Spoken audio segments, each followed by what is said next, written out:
to the United States, where Donald Trump has won the key New Hampshire primary.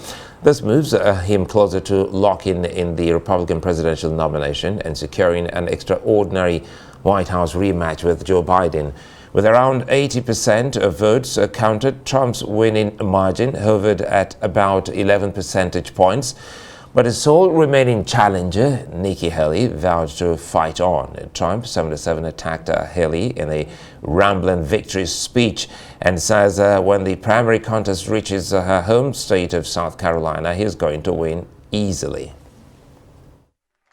We've won almost every single poll in the last 3 months against crooked Joe Biden, almost every poll. And she doesn't win those polls. And she doesn't win those. This is not your typical victory speech, but let's not have somebody take a victory when she had a very bad night. She had a very bad night. And just a little note to Nikki, she's not going to win. She's not going to win. But if she did, she would be under investigation by those people in 15 minutes. And I could tell you 5 reasons why already. Not big reasons, a little stuff that she doesn't want to talk about. But she will be under investigation within minutes. Well, let's bring in someone who knows about these things. Joining me now live from Texas, Dallas, Texas, is Global Affairs Analyst Win-Ejike Okpa. Win-Ejike, good to see you. Well, some days ago, you had actually predicted this to happen. But let's first of all talk about Nikki Haley. She's not letting this go. She's still very much in the race. Thank you for having me. Of course, Nikki is a need because she's been put up to it. At the end of the day, the donors are going to start withdrawing their donation. The support is going to fizzle. And then she's going to make a decision not to continue. This is not about just her wishing to stay in it. It's about the people that are going to be writing the checks, because now the campaign is going to get expensive. But, I would like for her to stay in it, and let's do the South Carolina stop. That's the next stop. And she's not going to win, because the political people in that, the lieutenant governor to her, it's not even, the lieutenant governor under her when she was governor is not endorsing her. The 2 U.S. senators are not endorsing her. I'm not saying the endorsement is what makes it, but it carries weight. Now that she hasn't won any. She hasn't won any. She didn't win in Iowa. She didn't win in New Hampshire, where the governor of New Hampshire was very predicting as well. It was going to be a landslide. What she got is a mudslide. She got mud on her face. So she's saving face, saying what she's doing. But I encourage her to be in the fight. But just like being in a boxing tournament, you get knocked out 2 times, but you still think you're going to stand up and fight. Let's see that. But she's going to be gone in a minute. I can assure you that. But again, Trump seemed to be clearly annoyed that Nikki Haley is still very much in the race. So why do you think he's pretty much angry about that? I don't think he's angry. That's just typical Trump. First of all, that Nikki has a national presence is because, Trump appointed her as U.S. ambassador. That was it. If Trump hadn't appointed her, nobody would have remembered her.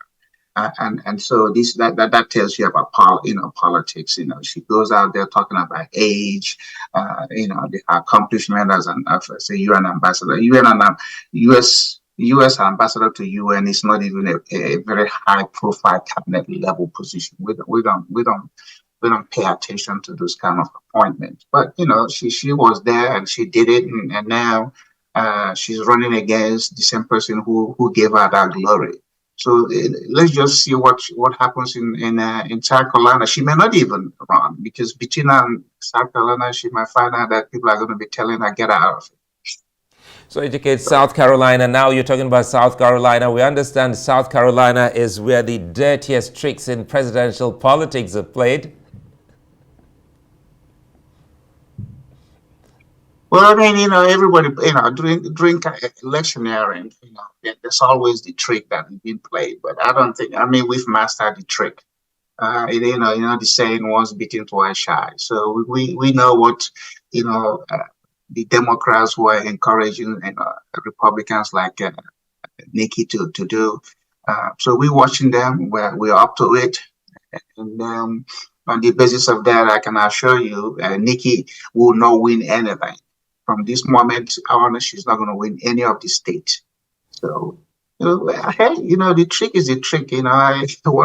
One American gentleman once told me, say, hey, Edward, life is about bags of tricks. Are you ready to pull your trick, when necessary and when due? So Nikki's pulling it, but that trick is not getting her anything.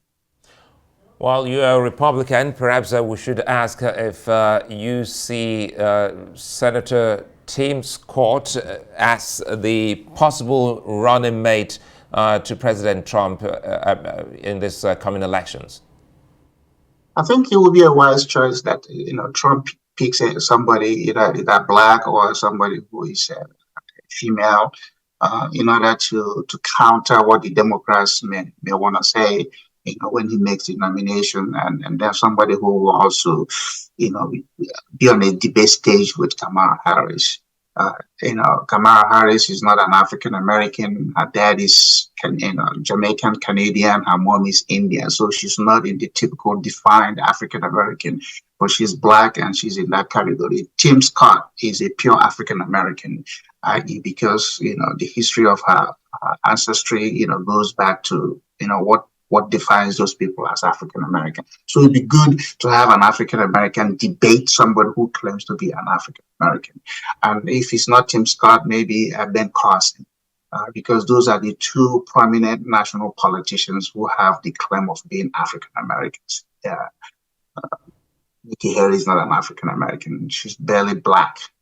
But it's neither here or there. The Democrats always have a way of putting people up and say they're African Americans just to appease the black population, and the black people have failed for it, and they are now beginning to say that it doesn't matter. Obama is not African American. Obama is Kenyan American. Her mom is white.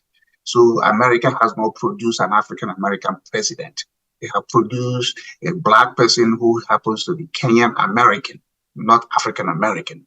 So that is an obvious thing. But again, everybody jumps up and down. We have had an African-American president. No, we have not had an African-American president. We have had a black person who is half and half, okay? Half and half, and who identifies his father's village in Kenya. So, just like my son, he's not going to claim to be African-American. He's a Nigerian American, born of Nigerian parents, and he knows his father's village. An African American is somebody who has not been able to identify a specific. I look to having this conversation with you someday during the course of this election, Ejike, so that we can actually expand it. Always a delight speaking with you. Many thanks for your time. As soon as we're done with South Carolina, we do hope to have you back here on the show.